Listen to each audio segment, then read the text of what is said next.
Hello and welcome to episode 3 of the ISO Ball Podcast with your host, Derek Terrio, your place to learn about the NBA on and off the court. Exciting season as it has wrapped up on Tuesday with that bit of a thriller in the Wolves and Nuggets game. The Wolves came out on top and will be playing Houston in the first round, but the season has come to an end, and so it's time for our annual awards pod. It'll be obviously the first time we do it on this pod, but it's great finally to announce after 3 episodes that we finally have our first guest, who is my good friend and longtime friend and avid basketball fan, Nick Raponi. Welcome, Nick. Hey, thanks for having me on, Derek. Hey, man, happy to have you. I guess it's only fitting since we were the ones who did our first kind of piece of content together. So I guess it's only right that we kind of bring you back on just kind of a different platform. So yeah, we tried first podcast we did an episode together. Yeah, we did work out our schedules. Exactly, right. You know what I mean, and just kind of things weren't there. But yeah, it's good. Hopefully, obviously, this one's going to be a little more permanent. So hope to see you in what we're calling our studio right now more often. But yeah, awesome. Studio. Yeah, why not, right? It's actually a bedroom, if we're being all honest. It's actually a bedroom. How well acoustic it is, who knows? But we're making the best of it because I just wanted to get some content out there. I just didn't want to have to wait for the perfect mic and the perfect program. And at the end of the day, content's the most important thing. Exactly. People want to listen to educated opinions that have merit to them. It can be backed up by stats. They don't really care the quality, in my opinion. That's me. For sure, and I totally agree. So it's like I said, great to have you on, and let's stop bantering around and get right to it. So let's start with Rookie of the Year, because I think this is one that we generally agree on, and I think most people generally agree on just because of where the top two are and the gap between the rest of the field. Yeah, for sure. I'd say Ben Simmons for me is Rookie of the Year. Yeah, I'd say I don't think we have any disagreements about that. Yeah, Donovan Mitchell is obviously the guy who be an argument, but for sure. At the end of the day, to me, Simmons does everything better except maybe just pure scoring of the basketball. You can argue defensively Donovan Mitchell's better, but I think they're both pretty equal at the end of the day. Yeah, for sure. But I think all around better player this year was Ben Simmons. He did more for you at the end of the day, I think. So that's why he's the rookie of the year. But Donovan Mitchell, hey, great season.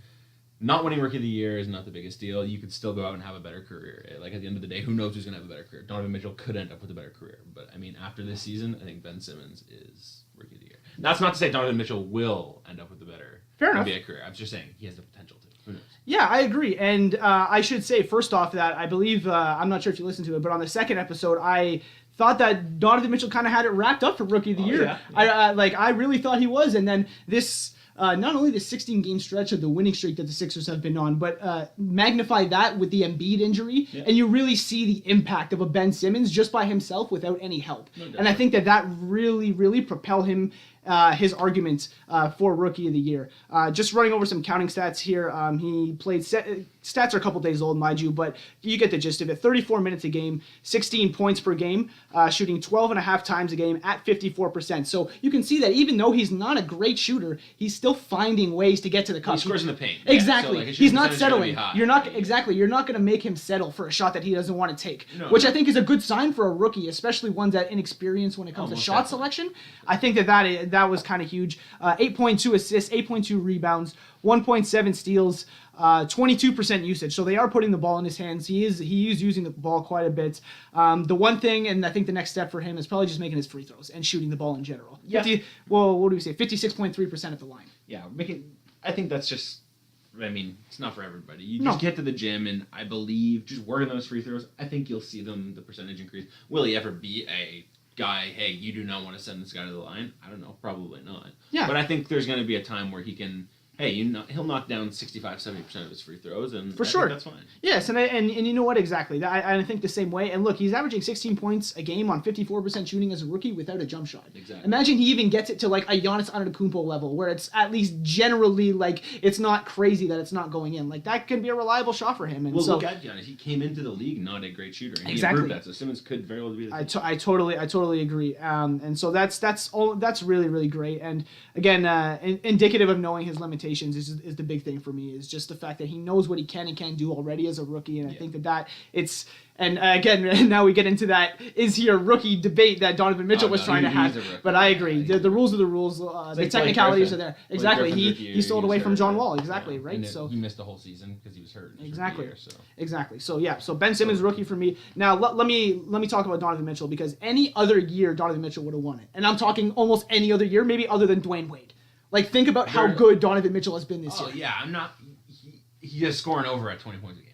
Exactly. 20 points a game is ridiculous. And the crazy thing to me is that he's leading the offense. Like, there are no weapons. No, I know. Like there's no weapons. He is operating out of the pick and roll at just such an elite level, and it's actually just insane to me as a rookie. For sure, and I think we'll get to him later. Yeah, too, for sure. Quinn Snyder. Yes, fair enough. He's done a great job just getting the most out of his players. He always gets the most out of his players. Totally. I mean, he sticks to his system, and you got to play in his system. But at the same time, from a coaching perspective, you just got to be able to motivate your players. You got to be able to see what they do well and get the most out of them, and he does that so well. Exactly, and the value of that voice not getting tired and moaning out to your players, like we seen in essence with Steve Kerr and the Warriors, how they're tuning him out, sort of thing. You don't really see that with Quinn Snyder. His message always really holds weight in the locker room when they need big games. I think you're right about that. If I was a player, I'd love to play. For sure. I totally agree. Just quickly on the counting stats with Donovan Mitchell, 76 games, again, a couple days old on the stats, 33.4 minutes per game, 20 points a game on 17 shots a game, only 43% shooting. Obviously, just a rookie, had to carry such a burden of an offensive load, so I'm not even looking at that number too heavily right now.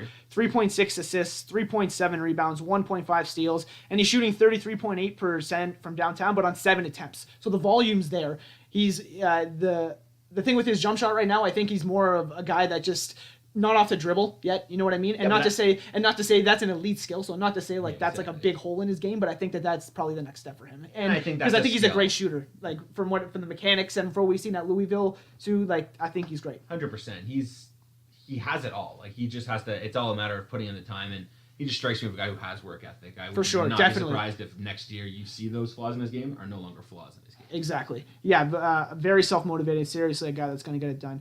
And I think we both had Jason Tatum as the number 3. Yeah, he's the... He was just the third best rookie to me. I mean... Yeah, you could argue Markkanen and Kuzma maybe. Yeah, fair enough. I don't even really think you could argue them. Yeah, I think Tatum is the number 3, but he's the clearly behind Mitchell and Simmons. Yeah. I think...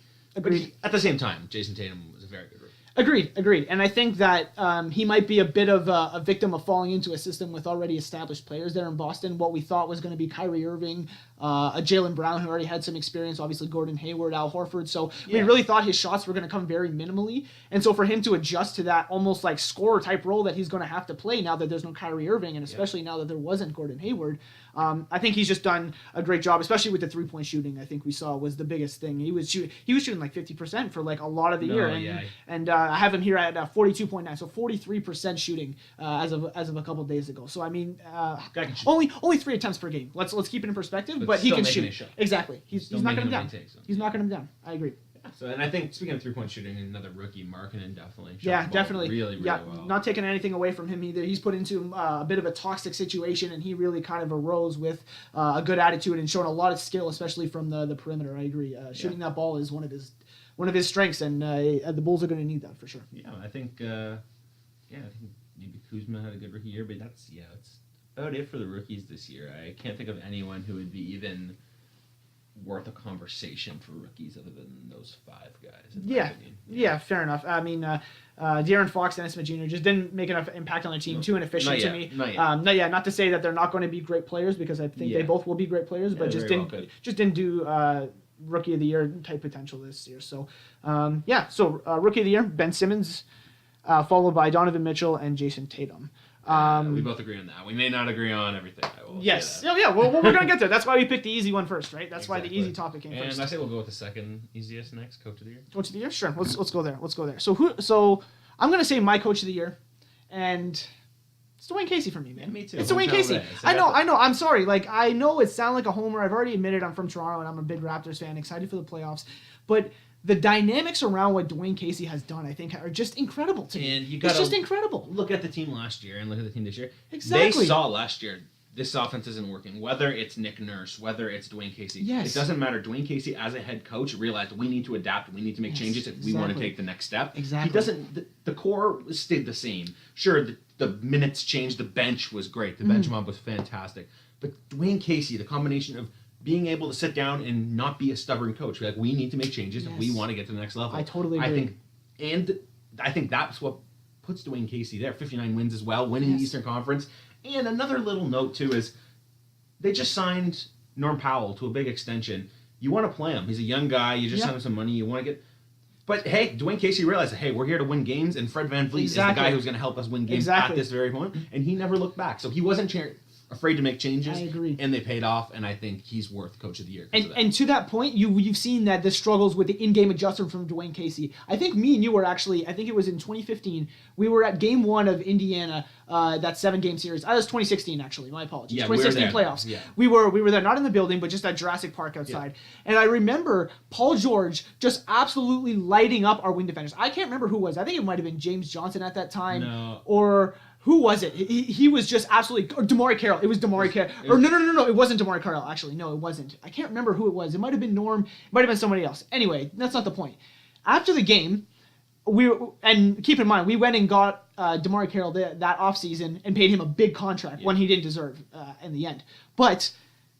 At the end of the game, they were I thought it asking. was Damari Carroll. No. At the end of the game, they were asking Dwayne, why didn't you put Damari Carroll on Paul George in the fourth? He was just lighting you up, and he said I didn't think it was fair to Damari to put Paul George on him, and quote unquote I after he got remember the that. water Yeah, I do running, remember this, yes. to tell him to turn the water off after he's got it running, like. That to me just showed that like he had sympathy like for his players. Like, no, you can't do that. No, you know you what I gotta mean in that coach to situation. win. Exactly. Yeah. And I think that element. I know it was a long story, but it gets to a bigger point of him changing his ability to be an in-game coach exactly. who can make changes when it needs to be, and that's shown with the variety of lineups, the bench units, things like that. Completely agree. Yeah. So Completely I'm totally on board. Both offense and defense are top 5.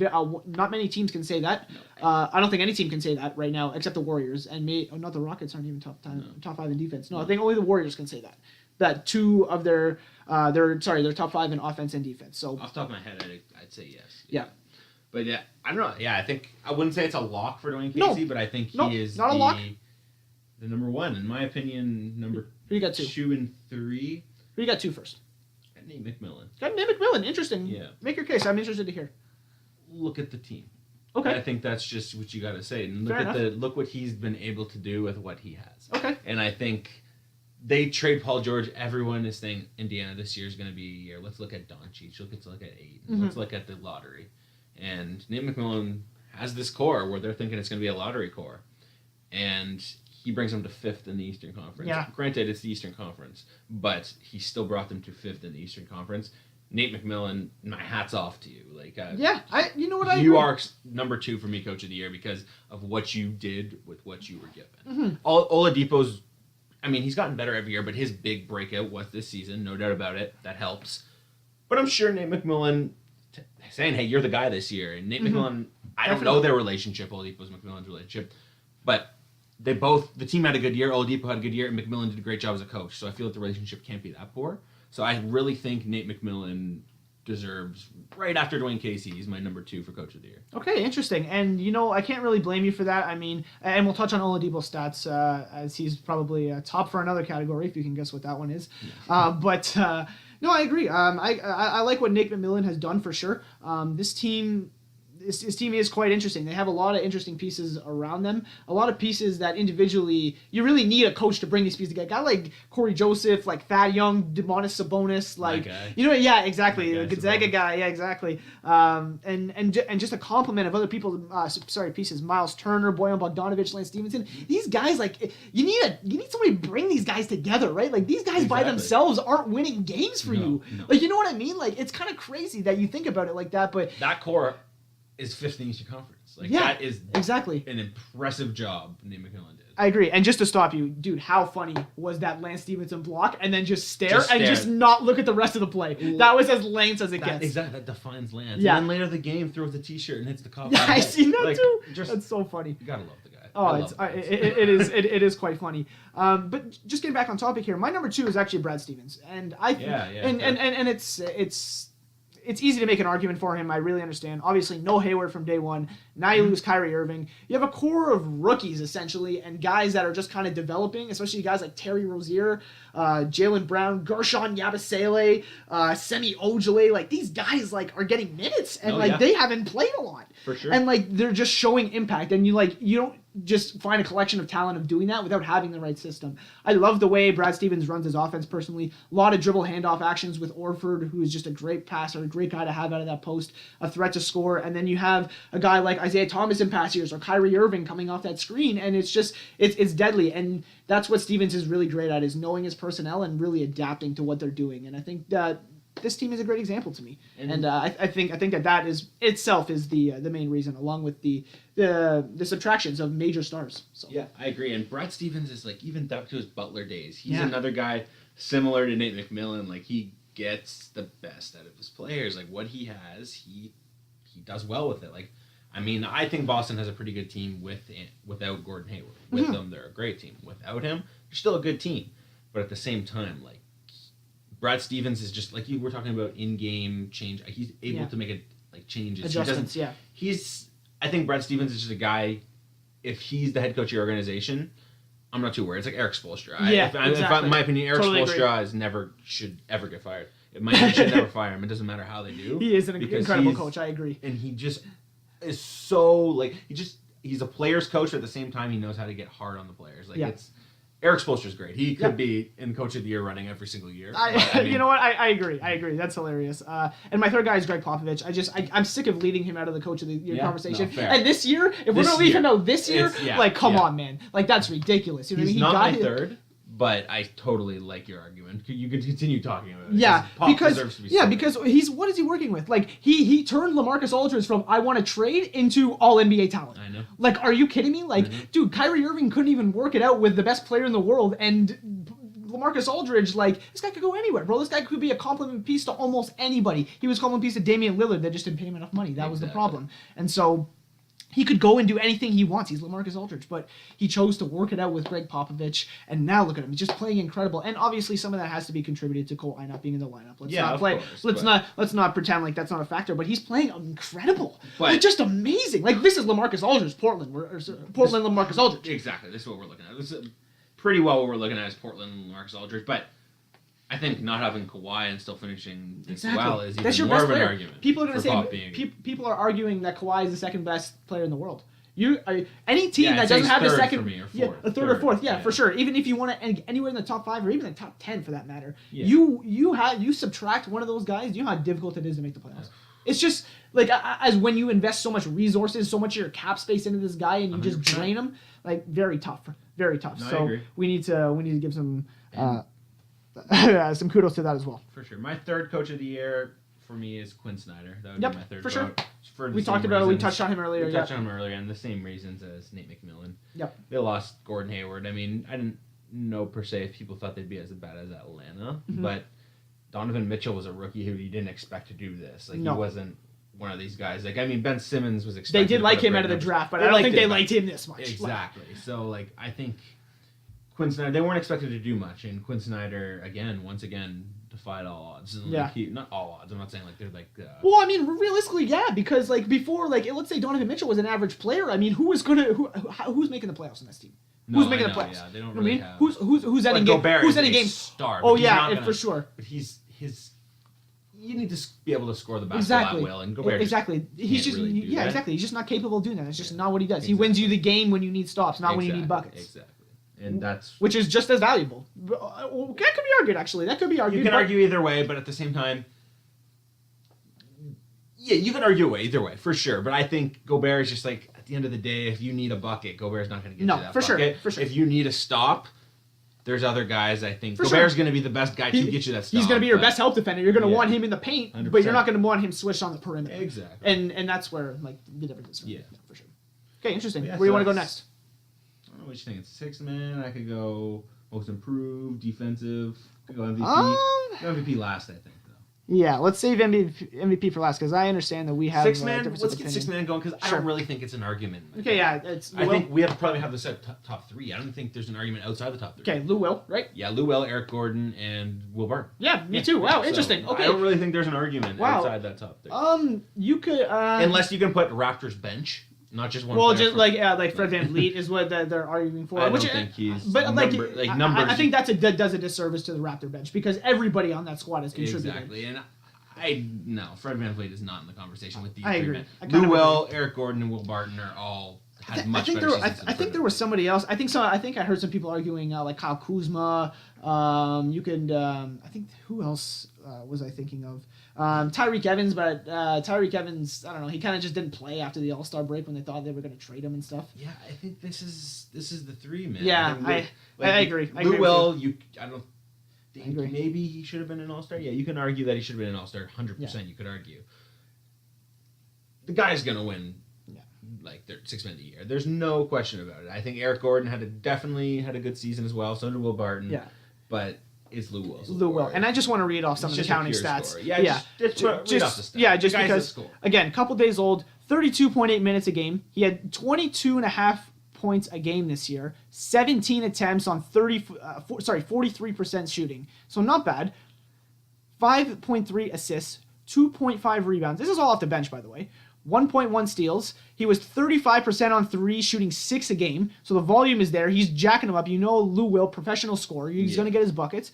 And he's going to the line 6 times a game and shooting 88%. So he's just an unstoppable scorer. He carried the Clippers. He carried the Clippers throughout the year. Blake Griffin has his stretches. Lou Will carried the Clippers. Oh, Lou Will carried the Clippers. I cannot believe It's unbelievable the Clippers to me. season. The Clippers are a team. I mean, Doc Rivers is a great coach, but the Clippers are a team. I did not expect this at all, especially after trading Blake Griffin. But Lou Will is just like you said. He is a professional scorer. This guy That guy gets buckets. Exactly, and he's gonna get rewarded for a second 6 man. Yes. I mean, the guy just well played deserved. You 33 think he'll get more than Jamal Crawford? Jamal has 3. You think he'll get more than Jamal Crawford by the time he's done? It's hard to say. I think You don't think that? I think Lou Will has another 6-man season left in him, man. he does. I think he 100% does. Does it's just. Yeah, I think Maybe, right? Yeah, It's crazy. It's kind of crazy to If think about. he's in with the Clippers next year and they're in a similar spot, He is. He signed a 3-year deal. No, I know, but I'm saying let's say the Clippers are at a similar the squad is pretty similar. Yeah. You think they're going to be around 10th in the West? Yeah. I can see him getting another 6 man award. Oh, yeah, because he's gonna be getting 100%. the ball. 100%. But if the Clippers get a lot better and he's going to get a lot less Yeah, shots, we'll I mean see. he's still going to get his shots. Yeah. But We'll he's gonna see get what less they shots. do. We'll see. We'll- But I think we'll see he what has they it do. in him for sure. Agreed. I have to look at the Clippers cap situation, see what they can do too. Eric Gordon, yeah, I think Eric Gordon's been great. I think one of the underrated things about Eric Gordon personally is there was a time where Chris Paul missed a bunch of games in the first part of the season, 17 and 18 games, and Eric Gordon helped them keep them afloat. He had a great stretch, and I don't really have the numbers to actually put up during that stretch, but he had an incredible stretch. And then there was a stretch of about 7 to 9 games where James Harden was out of the lineup. Yeah. And again, so that supporting player that was just absolutely incredible, and they didn't lose many games with Eric Gordon as that second guard. Yeah. If you look at Eric Gordon, Lou Will is 6th man of the year Yeah. just because he's coming off the bench. He's 6th man. But if you're thinking you're 6th man, Yeah. okay, we have our starters. Who needs to come through for us on the bench? Lou Will, as much as he comes off the bench, he's still their go-to guy with the Clippers. Eric Gordon's not their go-to guy in Houston. So No. what I'm saying is, like you said, one guy goes down. Hey, we really need a guy who step up. Who's it going to be? It's always Eric Gordon. Exactly. And Eric Gordon always I know. steps up. That's true. And he always steps up. He's So- really that underrated third scorer on this team that 100%. really doesn't, I don't think, gets noticed, and I think that gives him justice while doing it here. For sure, he's another one of those guys like Lou Will. He's a Yeah. scorer for sure, but scores differently. Yeah. I really think he's underrated because he's coming off the bench and there's so many stars. You got Harden, you got Chris Paul, you got Of course. Capella, you got names in front of him. So not that Eric Gordon's not a name, but you have bigger names in front of you. for sure. And like you were saying, when a guy goes down, Eric Gordon steps up, and that's a 6th man. If you Yes, ask me, because agreed. who is that guy? We lost a guy in our starting you. 5. Who's that guy's going to come? Thank you. he picks up the slack. Totally always. agree. And so let's not spend too much time on this because we generally agree. But that third guy, Will Barton, it was actually splitting hairs with me. This was actually fairly close to Eric Gordon, if you can believe it, closer than you might That's think. what I mean. Yeah, it was for sure, it was a yeah. very close 1-2 for me. But I'm going to read off some of the counting stats again, a couple days old. But 32.9, so 33 minutes a game, 15 points a game for Will Barton on 12.5 shots a game, shooting 44.8%, so about 45%, not bad shooting.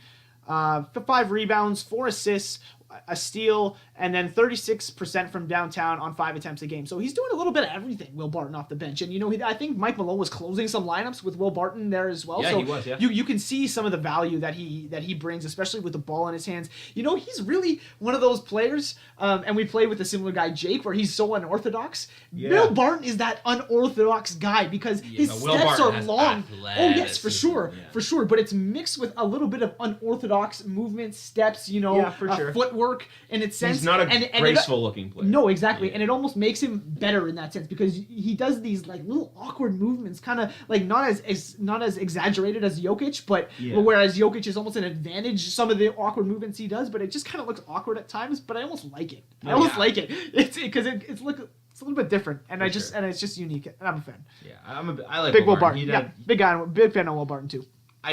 Coming into the season, I liked him, but like I never thought like he was calling himself Will the Thrill. I was thinking, I don't know if you're Will the Thrill. Yeah. But you've proved yourself to be Will the Thrill. I You're agree. deserving of the nickname.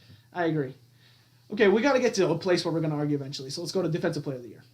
You gonna say that or do you want to get the arguments at the last? Go Defensive Player of the Year, then Most Valuable, and just get Most Improved out of the way, or do you want to put a little barrier in between?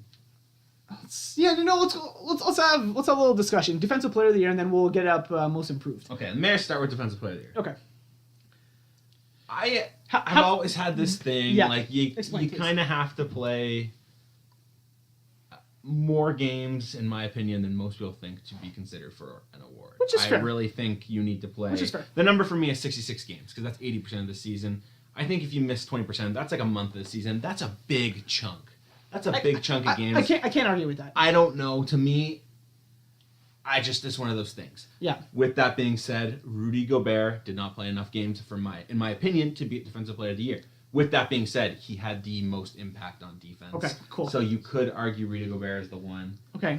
But- go ahead with your Defensive Player of the Year, because this is actually going to tell me a lot of who has impacted the entire season as opposed to who's just doing it for stretches. So I want to see who your consistent Defensive Player of the Year is. Night in, Go night ahead. out. And I mean, I watched them.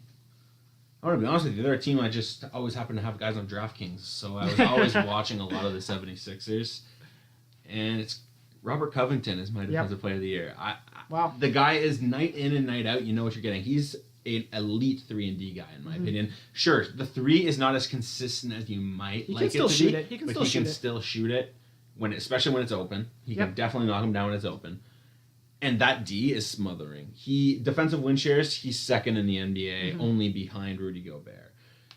To me, Robert Covington did so much to the 76ers' success. He played over 30 minutes a game.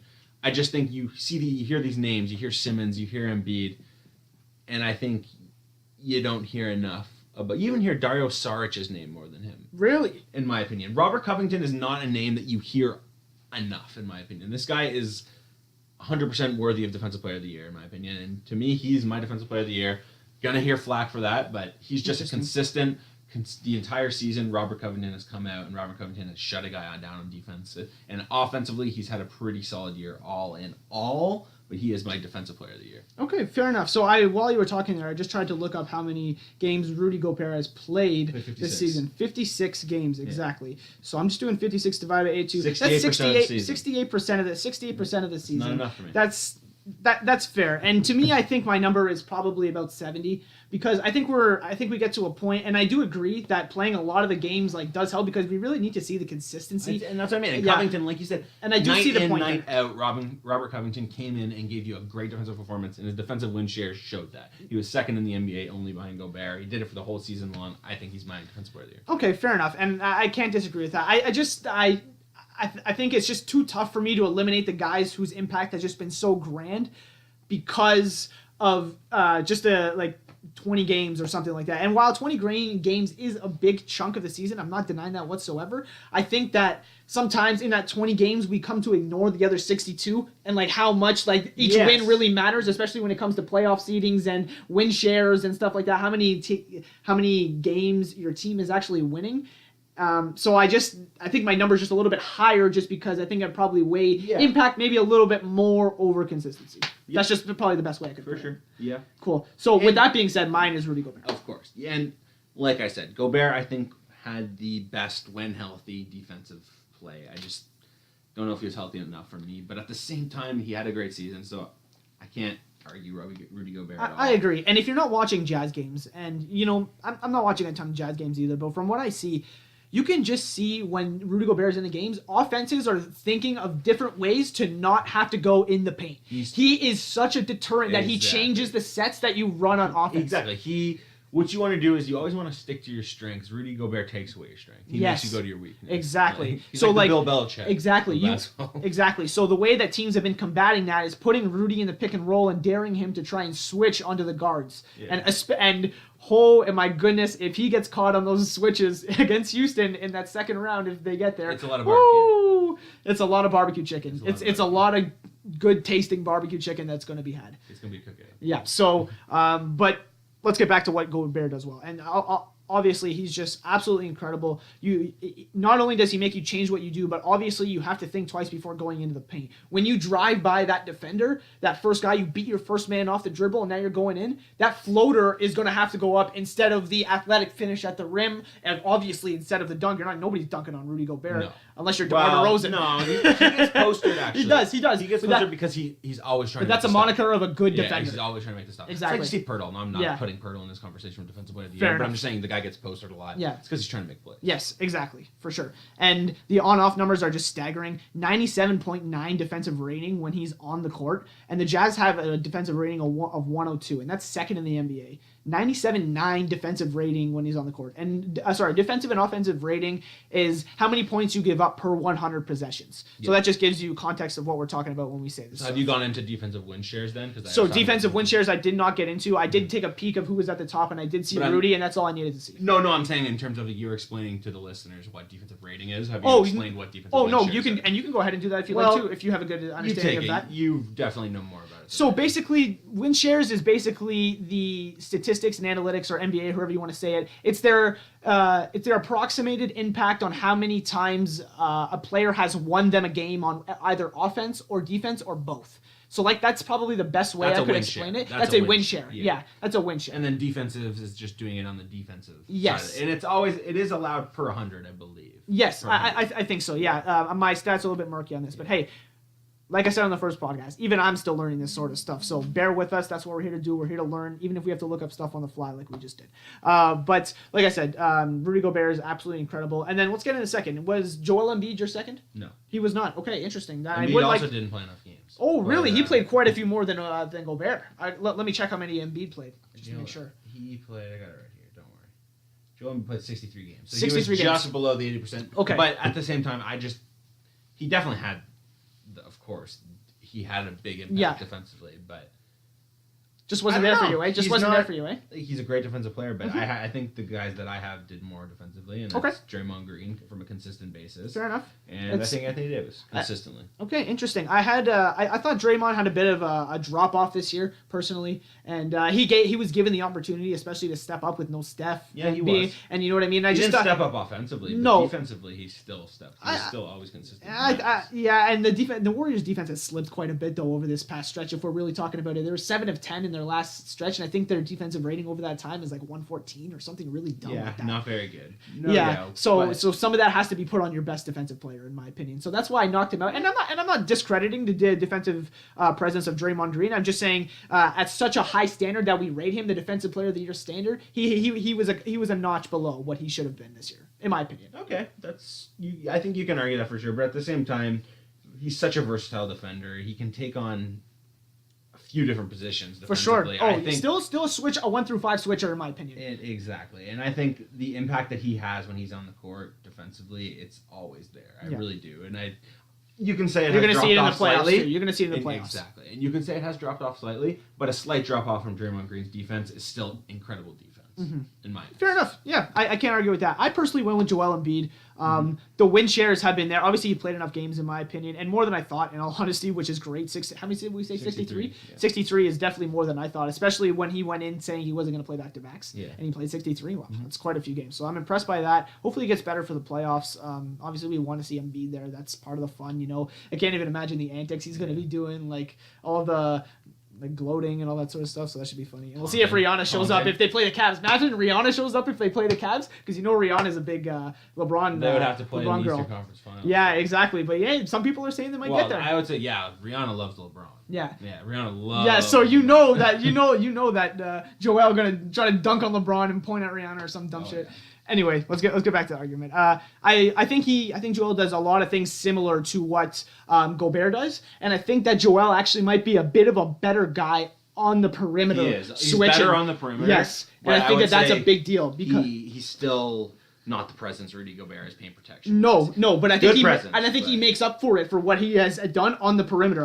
He's good on the perimeter. I'm not going to say he's not good on the perimeter for sure. I don't know, man. I do not think his post presence is fantastic. Like, it's great. It's good. I think but it's I do good not enough. think it's elite. I don't think it's defensive player of the year. Let's put it that way. Okay, I can't argue with that. I'm just going off some of the numbers again. 99.7 defensive rating when he's on the court, 104 when he's off. So the Sixers are defending at a higher level at least 5 points per 100 possessions better when he is on the court. Yeah. So that is 5 points in any NBA game is a big margin. And you see the Sixers defensive rating 102.3, and that's good for fourth in the NBA as well. So so he's contributing at a high level on a great defensive team that has really been surging. Well, I know a part of it he hasn't been there, but that has really been surging in my opinion, and I think he deserves it. But I would argue that he's not even the biggest part of that defense. I would say Robert. I know, and that gets into another. We'd have to look at the on-off numbers. I actually didn't take a. Actually, you know what? I did take a look at the on-off numbers. Robert Covington is right up there with everybody else. Exactly. Yeah, you're right. You're correct. The guy in just consistent. I mean, I know you have to go for all numbers and everything like that, but the eye test too. Obviously, analytics are very important, but you always have to look at the eye test as well. And he just passes it every single night on defense, Robert Covington. Yeah, but for sure. Joel Embiid's still an impact defensive player. And then I got Paul George as number 3. Not really much to say here. He honestly, his defense has kind of dropped off over the year. I was trying to think of somebody who else might have been better defensively. I think can't Anthony really think. Davis really stepped it up on both ends of the course when DeMarcus Cousins went down. He really was did. okay. He was okay. I took a look at the. Actually, I think I have the on-off numbers. We'll talk about that later in another category. Again, if you can't guess what that is, that's kind of silly. But yeah, I don't know. I liked what Paul George did this year, and he's playing with Russ and Melo by his side. So not only does he have to captain a defense like that, he also has to make up for a lot of mistakes, a lot of weak side sleeping, especially in an on-ball inability to defend in the case of Melo. And so I think he's cleaning up a lot of mistakes, and I think that's just a testament to what PG is doing, just to his ability to say, hey, you got to defend the best guy every night. Like, you have to. Nobody else is going to do it. Like, no Robertson now, so nobody else is going to do it. Nobody. Yeah. So and we have to, and people are holding him to the standard where it says, hey, just because you have to guard the best guy every night, we still need 23 from you. You know what I mean? Even though Westbrook is gonna go and dominate 25 shots, you see what I mean? So I think he's put in a tough situation and has done pretty well considering the circumstances. And another thing too, I know when Robertson went down, or Robertson, they missed if I'm not mistaken, they definitely missed him. OKC lost 4 or 5 straight games right after. I think something like that. I think I remember that too. Paul George, from that point on, after that losing streak, really stepped it up on the defensive end of the court. He's always good on the defensive end of the court. For sure. That's not to say he wasn't before. He just took it up to that PG-13 notch. Yeah, I agree. I totally agree, and so that's why I have him 3rd. I'd probably put Draymond 4th if I had to pick a 4th. And then 5th, I'd go Robert Covington, actually. I do like what he's done this year. Defensive Player of the Year feel has been a little weak this year. Maybe. Yeah, but if you look at past Defensive Player of the Years, I'm pretty sure Pau Gasol's won one. Well, I think it's been either Kawhi or Draymond for the past 4 years. Yeah, but I mean, before that, if you look, there's been some guys that have won Defensive Player of the Year. That's kind of how did this guy? It's they just looked at. Okay, Al Horford is another guy we should probably put in that conversation. Versatile. And Boston's defense is very good. Yeah. So. Oh yeah. Brad Stevens they can't shoot a lick, but they can defend a very Brad high Stevens level. left it with that. Exactly. All right, most where to go improved, next? And this one's Most an improved? easy one. Yep. I think our 2, Vic. 3 might even be the same. Vic. Yeah, I got Oladipo, Clint Capella, and then Spencer Dinwiddie. Oh, okay. So I actually, okay. So yeah, let's talk about Vic. Let's get Vic out of the way. Vic's been unbelievable. Let's do look, and a lot of this most improved is what you did last year compared to what you did this year. That's the thing. So that's why I pulled up the numbers from last year and this year. So let's go ahead and take a look at that. Okay. So and I think you got to take small impact on the team. Yeah, for sure. And I think he's had the impact. He's had the impact. And even when you talk Clint Capella, their record without Clint Capella is not nearly as good. Exactly. Clint Capella is very vital to their winning. You remember people were saying Paul, Harden, and Capella, and they had that crazy record. Without Capella, I'm telling you, that center spot is a void. And he's a big part of their success. He just does the dirty work, and he is kind of like, in a sense, similar to Gobert and Embiid, where it's like, he's not a guy you want to go into the post when he's there, because he's long. He is long and athletic. The only thing I would separate is that Capella's more of a dependent scorer. He needs a pass out of the pick and roll, whereas Embiid can probably get his own offense. I'm talking from a defensive perspective. Oh, defensive. My apologies. Oh, yeah, for sure. Totally agree. Embiid can do more. Totally agree with you, though, there. Okay, just looking at the counting stats from Vic. So last year in OKC, he had 33 minutes a game, 16 points a game, shooting 44% on 14 shots, 2.6 assists, 4.3 rebounds, 1.2 steals, shot 75% of the line, was only getting there 2 times a game, shooting 53.4% true shooting, 55 is the league average, so he's under league average, and then about 21% usage. So taking all that, let's talk this year. So he only played 1 extra minute a game, so only 34 minutes a game, but now he has 23 points per game this year on 47% shooting. Yeah, no, the guy's as a guard. 47% shooting 18 times a game. He's shooting 18 times a game, making 47% of those. Like, wow, that's carrying his team back. Exactly. Wow. And we're not even done yet. 4.3 assists. That's almost 2 more than he averaged last year. More rebounds, 5.2 than last year, 4.3. He doubled his assists from 1.2 to 2.4, and he led the league in assists this year. And now he's shooting 80% of the line as opposed to 75, and he's getting there 5 times a game instead of 2.3. Yeah, no, he doubled his steals there. Yes. Assists. Thanks for that correction. Yeah. His steals. And, that's incredible. Like, just look at these numbers. 57% true shooting and up to 30% usage. Look how much they're putting the ball in his hands. Yeah. 10% more usage. Different team. Different needs as well. Mm-hmm. But you can just see, and you know what? I don't even remember buying a ticket to the Raptors against Orlando back in 2015 to go see this guy. Exciting. I love this guy. Coming out of Indiana. I love this guy. I remember watching him in college in Indiana, and even coming in the NBA as a lottery pick. He was expected to do big things. He's just one of those guys you watch, you're like, whoa, this guy is going to do big things. And every year he slowly got better. And this year he had his. I'm telling you. And once OKC lost in the playoffs, he took 9 weeks and got his body right. I saw pictures of him, a bit of a gut to going 9 weeks, just absolutely ripped, shredded. He went full in, and you can tell that's affecting his jump shot. Yeah. Consistency of his jump shot. Exactly. He's not scared to take it. He's confident in that shot because he's raising up. The core is much stronger. He can go to the hole with a bit more contact. It's just a ton better. And the stats back that up. It's unbelievable. For people that don't understand the importance of, when you think, a lot of people, when they think strength, they think bully basketball. Yes. A guy. Strength does so much for your consistency and your core of, hey, it's the fourth quarter. Exactly. Can I still get my shot off with consistent mechanics? When I'm tired when I'm and stuff tired like that. in the Exactly. fourth quarter. And that's what strength does, and that's where Oladipo really improves. Exactly. And he's closing. He's clutch, bro. Exactly. That's strength. These step backs and from 3 have been unbelievable. So look, age 25, still room to grow. I can't wait to see what this guy does in the future. This is going to be great, and we get to see it in the playoffs for sure against the Cavs, against LeBron James. Might be 4 games, hopefully not, but it might be 4 games. I'm thinking 5 or 6, but we might and that teases the pod. We might do a pod on maybe some series predictions or something like that. I could be in for that. So if you're in as well, Clint Capella. Let's just kind of run through this quickly. 24 last year in Houston, 24 minutes a game, 12 points a game, shooting 64% on 8 attempts.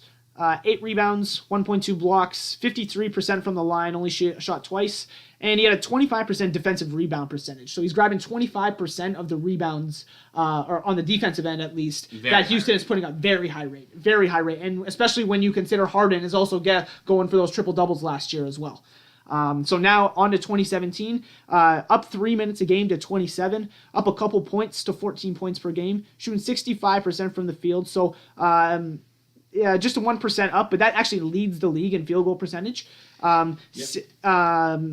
10 rebounds a game, 10.9, so 11 rebounds a game. So he upped that 3 a game. 1.9 blocks, which is also third.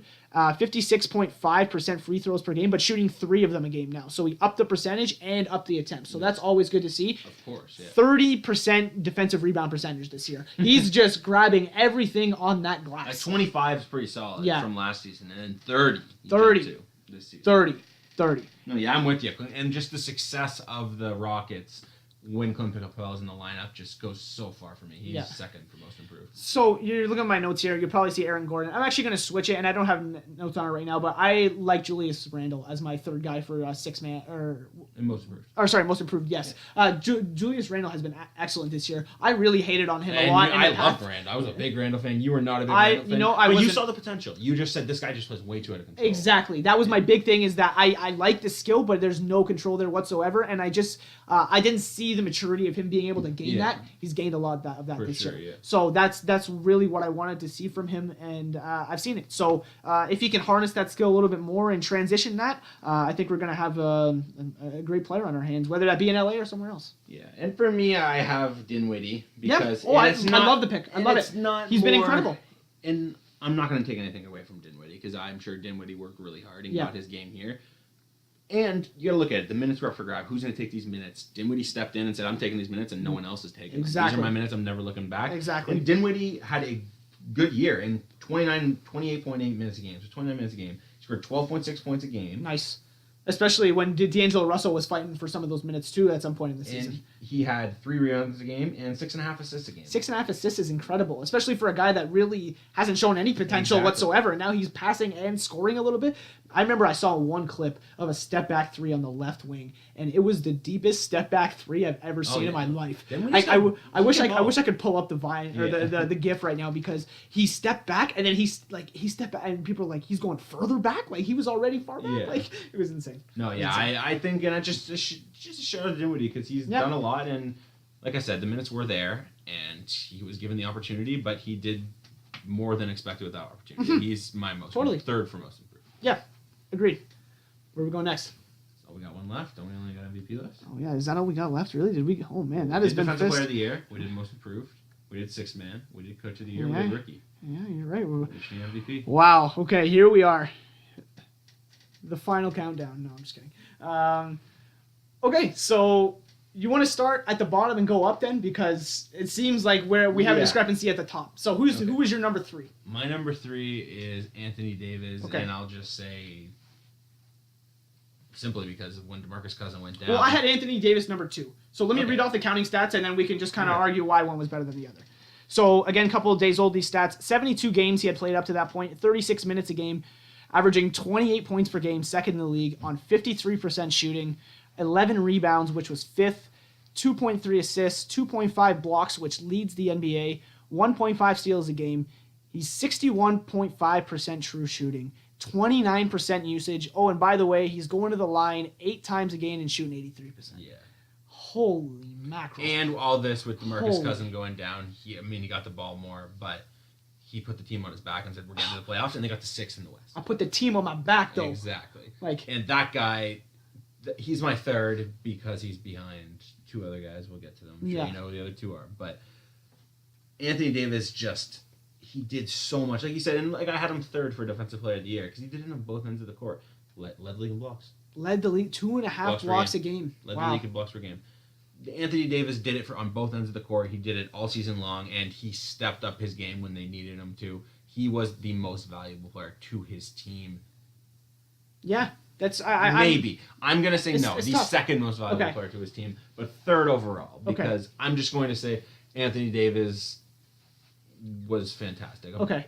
And you Definitely my third, though. Okay, and so I had Anthony Davis second. I had LeBron James third, and so let me make my case for LeBron James third, because I guess you can just reveal it now. LeBron James is your MVP, correct? Yeah, he's my MVP. LeBron James is your MVP. Okay, so let me make my case for why LeBron James is third, and then we can counter that. And Harden is my MVP. We're just leaking that Yeah, now, and Harden's my two. and okay, there we go. So let's all get it out and just have the conversation now. So here's my thing with LeBron James. I cannot believe what this guy did this year. This was an unbelievable year from LeBron James. Like this was insane. He's a fine Like wine. he's fine wine. He's fine. He's better with age. Yeah, exactly. Like Charlemagne, he's like not aging like milk. Exactly. He's not aging like milk. But dude, he's been unbelievable this year. And he has that going for him. Let's face it, the narrative of the 15th season still going. The fact that he played all 82 games. That's the narrative. He has that going for him because people didn't like that he was complaining and taking the rest and stuff like that. So he said, you know what? Shut up. I'm going to play all 82, and I don't want to hear another word from you again. Yeah. That's where I do respect LeBron James. Here is why he's third for me. LeBron, sometime this year, made the comment that, one of the cases as to why I should be the MVP, and he said he would vote for himself, is because he kind of, for lack of a better term, carried his team through trials and tribulations. So through all the breakups, the annual midseason Cavs drama, with the IT and Wade and guys calling out each other, and Kevin Love now has mental illness, and that's nothing to joke about either, but that was the truth. Something he battled. Yeah. Exactly. Is battling, exactly. So between all that sort of stuff, he says, for me to keep that together should be a testament as to why I'm a leader and why I'm an MVP. Yeah. Here's why I disagree with that statement. How much of this team is constructed impartial because of LeBron James? Most of this team. From Dwayne Wade to the trade with Kyrie to Kevin Love being traded for Andrew Wiggins to his role players and J.R. Smith, the guys like Kyle Korver. But what are you trying to say? I'm saying because of the team around him? No. I'm saying that because he's trying to give himself credit and changing the narrative because he thinks he's helping this team through trials and tribulations when, in fact, he actually created the entire thing himself. No, he went and played a super team. He went and lost to a super team with Kevin Durant, and he tried to get the best team possible. They thought Isaiah Thomas would do that. It did not work out. I agree. LeBron is a championship chaser. LeBron said, hey, we need to win, and this team's not going to do it, and he didn't waste time. Yes. So that's why I'd say LeBron did do a great job doing that because he took a dysfunctional team and turned them into a functional one midway season. And you can say that was the management making the trades, but obviously LeBron has a say. LeBron has a say, and I'm not and great that thank you for pointing that out because I'm not saying LeBron James is the GM as opposed to some people. I'm not saying that. I'm not insinuating that at all. But what I am in their saying, ear for exactly. sure. But he is in the front office. You're telling me that LeBron James isn't consulted on a lot of these moves when Wade gets traded, when Wade gets signed, when Kyrie goes, when all this stuff happens. Like LeBron is a part of that, and so I think through the ups and through the downs, he needs to be held accountable. And so that down that he wants to pretend like it was an up, I don't think is true. You can have an argument for that. So that was one of my arguments. But yeah, continue. My argument for why he is MVP. Sure. Go right ahead. He had more points than James Harden. He had more rebounds than James Harden. He had more assists than James Harden. He had a better field goal percentage than James Harden. He had a better three-point field goal percentage than James Harden. He played more minutes than James Harden. He played more games than James Harden. He had more triple-doubles than James Harden. Okay. Great that you outlined all that. Let me outline some of them. And he had a worse team around him by a mile. It's not even a question. I don't think you can argue either way. Okay, cool. So let me argue as to why it's the other way around.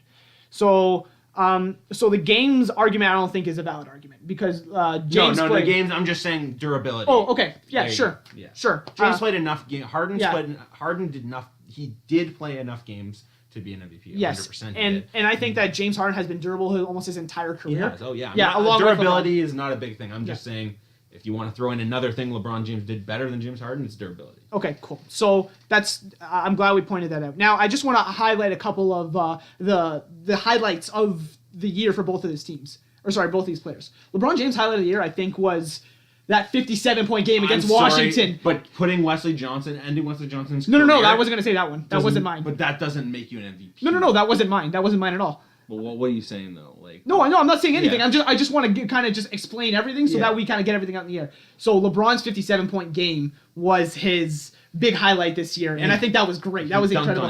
He dunked on everyone, and he was just turnaround fadeaway on everyone, and that was incredible. And I think Harden's big highlight this year was the 60-point triple-double in Orlando. So I think just to get those out of the way, those were the two. So I don't think. Obviously, I think you weigh Harden's thing a little bit more, but that's not an argument against why he's MVP. Yes, I don't think that's not an MVP. Exactly. But I just want to put that they're both equal in terms of great performances like that. Yeah. So here's where we separate. Okay. as I stated before, I'm a lot more, and I guess that's kind of where we disagree in all honesty, is I'm a lot more about impact per game as opposed to amount of games played. And I think I've already kind of outlined that. So when I state some of James Harden's counting stats in comparison to LeBron James, you see that when some of them are a little higher than another, it's because like it weighs a little bit more. So let me stop rambling. Let me just get into it, okay? So, again, a couple days old, these stats, but James Harden played enough games, over 70 games. Yeah. He averaged 35 minutes a game. Averaged 35 minutes a game, 30.6 points per game, which led the league, and he shot 45% field goal percentage. Led the league in scoring per game. Yeah. Led the league in scoring per game. 8.7 assists was third, which he had. 5.4 rebounds, 1.8 assists, which was actually seventh, surprisingly. He shot 36% on downtown, shooting 10 attempts per game. 36% on 10 attempts? Oh, I know. That's incredible. I know, yeah. That's incredible. Sure, yeah. That's incredible. And then he gets to the line 10 times a game and shoots 86%, as usual.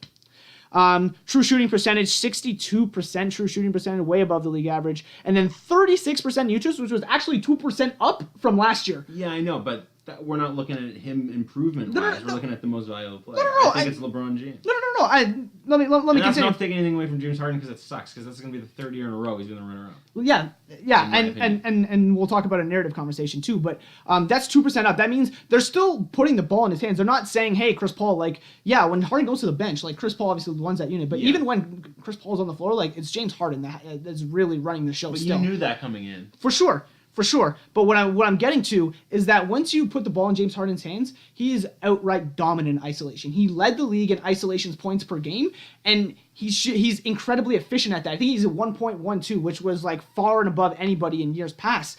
And so this guy, like, sure, LeBron James is shooting a better percentage, obviously because a lot of his shots come from post-ups and stuff like that. But what Harden is doing off the dribble and being able to really take what used to be a bad shot and making it a good shot. That, I think, separates his offense and put him on a different level, because it's always a good shot to have a post-up and you get a deep post-up and we know LeBron James is incredible at that. But to now have to worry about James Harden on the perimeter driving by you can't help, because if you put his arms out, he's going to reach. In the triple threat, there's nobody more lethal than James Harden. I understand this. My argument is that James Harden is a better offensive player right now than LeBron James. Maybe he's just a better overall. I think that's my main argument. I see what you're saying. He is maybe pure scoring. I think he's better, and you know he can dish it out. And we know he can dish it out. Dishes it out more. Yeah, for sure. But also you gotta take into account that a lot of the usage, and LeBron only at 31% usage, was dishing off to a lot more guys because he has more responsibility as well. So it depends on how you weigh that argument. Having more responsibility makes it even better, the thing LeBron James has done. Okay, well that's the thing, is that's why James Harden lost in past years, is because he had. I understand you see what I'm saying? So now he's losing at so many narratives that you got to think, what does he need to do to win? But narratives can change. That's the thing. It's not the same narrative every single year. No, for sure. But I think James Harden has beaten all the narratives now. He has all the narratives, and his team is winning too. But the narratives change per year, is what I'm saying. Yeah. One narrative, it can be the same narrative it can be to have the same narrative 3 straight years, and the next year there'll be a different narrative, just because it's just the way it is. Like, I think, in my opinion, last year I would have voted Russell Westbrook over James Harden. I would have. He would have been my number 2 though, James Harden. This year I had James Harden as my MVP for most of the season, and then from the trade deadline on, when they made those deals, and LeBron was just a machine from that point on, even a little before, but from that point on, he took the MVP from me, just because he did the most. They did very similar. Like, in my opinion, their numbers were pretty similar, the impact they had on their team. And at the end of the day, they had similar impacts. Sure, Houston won more, but I think at the end of the day, they had a way better team. Like, a way better team. So I think Cleveland, what LeBron did with his team, having these numbers, I know you can't put age into consideration with an MVP, because you just got to look at the numbers. But that is a narrative. Like, the fact that he's his 15th season, I think that's going for him. That would be a part of the reason why you would vote for him. Yeah, but I wouldn't vote for him based off that, though. Me either, but I think, but that's what a lot of votes. I think the numbers give LeBron James the MVP, not the narrative. Interesting. But this is going to be tight. It really will. I honestly, this is 51-49. This is Fair me. enough. Like this is. Yeah. I'm not sure. James Harden. I'm not thinking any way I can go away from James So Harden. let me James put Harden's had an amazing. so let me point the other part out that I think sometimes we overlook. Regular season LeBron James defense is poop. Yeah, it is. It's yeah. poop. But James Harden's improved, but it's still not good. I think It's I think still it's not improved. I think it's improved a lot more than people give it credit for. And here's It where has, but it's still I'll not argue. good. I remember times, and this is just the eye test, so it's obviously tough to argue off the eye test because it's just what we all see, right? We Yeah. don't have any proof for that. But when I see James Harden get posted up in past years, he does the try to pull the chair out in front of the guy, almost like he's not even trying to play No, defense. yeah. You can see him now body up, wall up. It's much harder for you to actually go at James Harden as a weak link, like Houston has done Carmelo Anthony. And I think that's a lot of, in my opinion, Chris Paul coming over and bringing leading that it. winning mentality. Exactly. Hey, Agreed. James Harden night before Game 7, not going to the club. James Exactly. Harden night before Game 7 is getting a good rest and getting ready for the game. Exactly. And that has carried over into James Harden's leadership, and he's obviously showing on the court.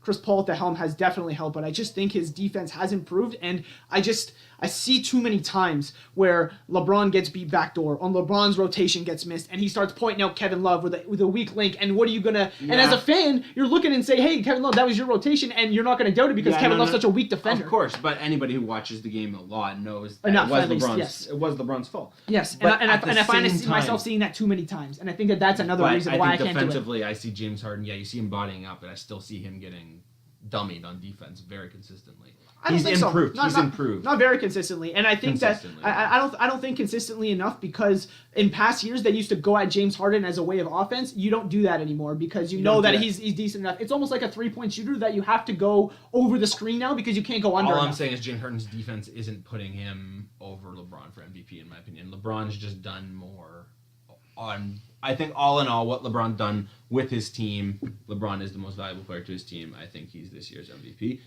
But, again, we can go back and forth on this forever. James Harden's a very close number 2. That's just what I'm going with. If Harden wins, it's not like it's going to be a snub by any means. I honestly think Harden is very deserving. It's just, where's he going to go? I don't know. Yeah, I know that's very true, and so I guess where I stand basically is as I've stated, I think this year at least James Harden has been an all-around better offensive player than LeBron James, and considering that Harden's defense has improved and LeBron James' defense has declined, at least in the regular season. We know that there's a switch that Yeah, LeBron James exactly. can be the best defender in the league at all times when he wants to, but it's the regular season. It's a regular season award, and so I can only go off what I see, and I just see too many lapses on defense, whereas Harden has actually made strides to where this team is top 10 with him on the floor in defense, and so I just it's tough for me given Harden's overall offensive impact to go away from him, but I can't discredit the year of LeBron James. It's been unbelievable, and it's great to see. And I didn't even read out the counting stats, so let's do that as well. 37 minutes a game, 27.7 points per game, which was good for third on 54% shooting. 54% shooting. Wow. 8.7 rebounds, 2.9 assists, which was good for second behind Russell Westbrook. 1.4 steals per game, shooting 36% on downtown on threes shooting 5 attempts. And 72% from the line at 6.5 attempts. That's usually where he is around every year. So, yeah. But yeah, that was quite interesting. Hopefully, we get some of these right. Obviously, we disagreed on a couple, but it was it was good going through it. I don't think Robert Covington's going to win Defensive Player of the Year. He's just my Defensive Player of the Year. Exactly, and And maybe if that's I had to guess, I think James Harden might win MVP just because the last 2 years he hasn't got it. LeBron has one. I think he might. It's just for me. I think LeBron deserves it. But hey, I think James Harden could very well get it. And that's also an interesting topic that I'm thinking of. Maybe we could do another time is putting together these awards with your minimum amount of games played, so we can actually see who's doing that consistency. Yeah, so exactly. like eliminating all the people out of that field and just kind of seeing, even if it's not as sexy as it might seem, like it's cool to kind of just see from your criteria. Yeah, I've done the numbers though. Like every single player I've mentioned here has played enough games, except Gobert. Gobert was the only one. Okay. Fair enough. Everyone else in consideration played enough games. Gobert was the only one who really didn't, because I didn't have Embiid in my top 3 defensive Cool. players. All right, okay, cool. Then we'll have to do an All NBA one then too. Yep, for sure. Um, All NBA, I'd be interested.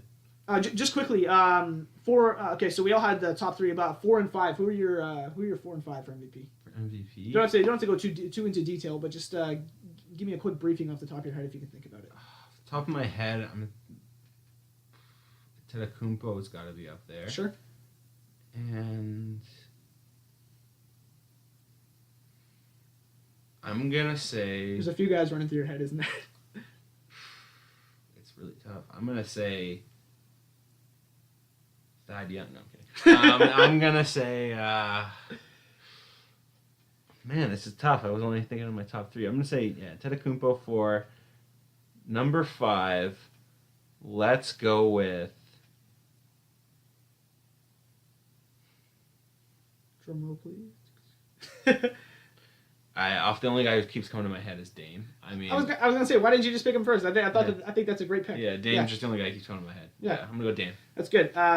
4, I would probably. I think I'd go Dame 4, Giannis 5, and you Yeah. could throw DeMar instead of Giannis. I know that sounds like Sounds ridiculous, crazy, but but DeMar's DeMar's a impact baller. has been Yeah. unbelievable. Yeah. So we'll get into that I guess later. Yeah. But that was a great pod. Obviously, Nick, thanks for coming on. Yeah, This thanks for has having been- me. Yeah, this has been great. Good to see some differing of opinions. Not everybody agrees with everything, and so it's good to see the NBA from a few different perspectives as opposed.